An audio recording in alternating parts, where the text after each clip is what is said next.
On va donc aligner maintenant sur la piste 03 un avion d'autrefois qui a une drôle de décoration d'ailleurs, puisqu'il est aux couleurs d'une célèbre marque de soda américain fabriqué du côté d'Atlanta. En fait, cet avion a réellement, un Cessna 195 semblable à celui-là, a réellement porté ses marques. Les marques de Coca-Cola, c'était Coca-Cola aux États-Unis, fait partie de ces sociétés américaines, elles sont nombreuses, hein, à avoir de tout temps utilisé des avions pour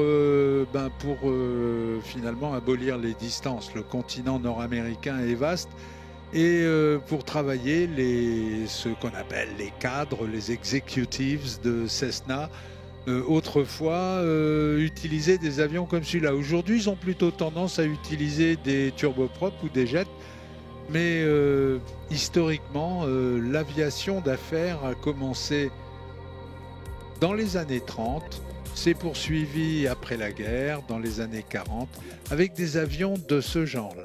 Et si on vous montre ce superbe Cessna 195, qui est un des très très rares survivants de l'espèce à voler en Europe, c'est parce que le Bourget est aujourd'hui, même à 101 ans, puisque cet aéroport a vu ses premiers mouvements aériens en 1914.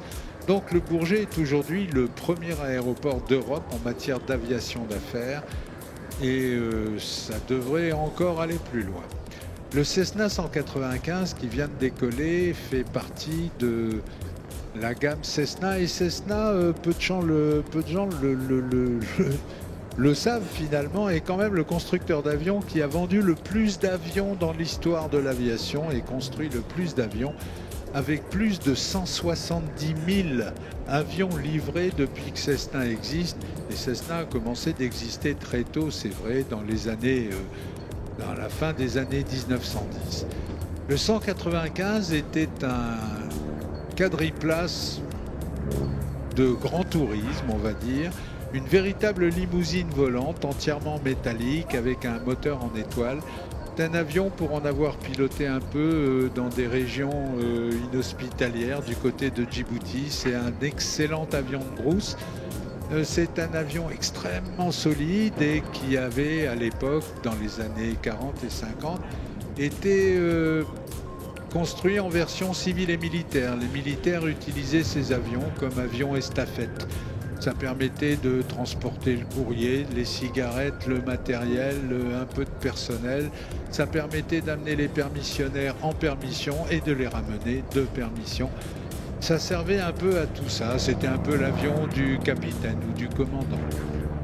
Et puis, il y avait les versions civiles, et donc le Cessna 195, malgré son côté un peu rustique aujourd'hui, et pourtant c'est un bien bel avion et bien agréable à piloter, le Cessna 195 est quand même un de ces avions qui a créé cette branche extraordinaire de l'aviation civile, l'aviation d'affaires.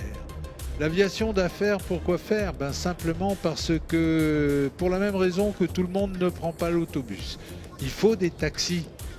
C'est très bien d'avoir un système de transport public qui fonctionne bien, mais il ne couvrira jamais tous les besoins. Et donc, en matière de longue distance, en matière de transport rapide, en matière de facilité de déplacement, l'avion d'affaires, qu'il soit petit, ça peut être un monomoteur comme aujourd'hui, ça peut être même un ULM. Il y a un industriel du centre de la France qui se sert de son ULM 150 ou 180 heures par an pour aller travailler, simplement parce qu'il trouve que c'est plus commode que de prendre une voiture et de se taper des routes tortillardes à travers le Massif central. Il va plus vite en ULM. C'est déjà un avion d'affaires. Et puis évidemment, tout à l'heure, on a vu voler un Falcon 8X qui, lui, est à l'autre extrême de l'avion d'affaires. Mais si ces avions existent, c'est parce qu'on en a besoin. Et le Cessna 195 en question, c'est le genre d'avion qui était largement utilisé dans les années 50 par des professionnels américains. C'est un avion qui volait à 240-250 km/h, ce qui est pas mal. En France, déjà, dans ces mêmes années 50, il y avait des gens comme Marcel Bleusten-Blanchet, par exemple, le fondateur de Publicis, avait un avion un peu comme celui-là qui lui permettait de parcourir le pays et puis d'avoir une réunion de travail le matin à Paris et de partir avant le déjeuner et d'arriver à 14 heures. Il arrivait à 14 heures à Toulouse en 3 heures de vol. C'était évidemment un peu plus lent que l'avion de ligne, mais ça lui permettait de partir quand il voulait, d'arriver quand il voulait et de travailler de manière plus efficace. Les avions d'affaires, ça sert à ça, et l'aéroport du Bourget, ça sert à faire voler les avions d'affaires. Ce Cessna est un avion absolument superbe. Il a été remis en état par un pilote de ligne qui l'a complètement, on ne va pas dire reconstruit, non, mais qui presque. Il a récupéré quelque chose qui était un petit peu oxydé, qui n'était pas très beau, et il en a fait un bijou, et intérieur et extérieur. Et voilà donc une machine qui nous permet de nous rappeler que ici au Bourget, en temps normal, en dehors du salon du Bourget, il y a des avions qui volent, beaucoup d'avions qui volent et qui vont dans le monde entier. Mais donc finalement, ce Cessna d'autrefois nous fait une bonne liaison entre ce qui est aussi un des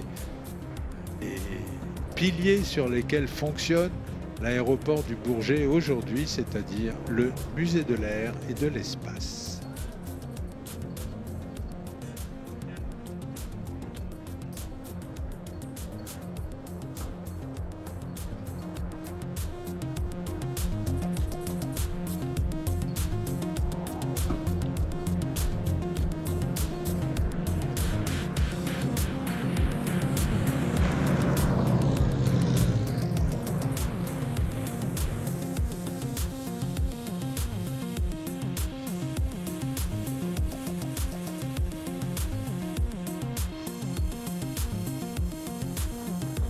On pose le Cessna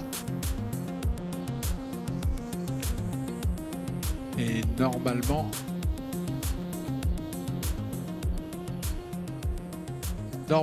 on devrait maintenant avoir dans le ciel un des pilotes de l'équipe de voltige aérienne de l'armée de l'air, de l'EVA.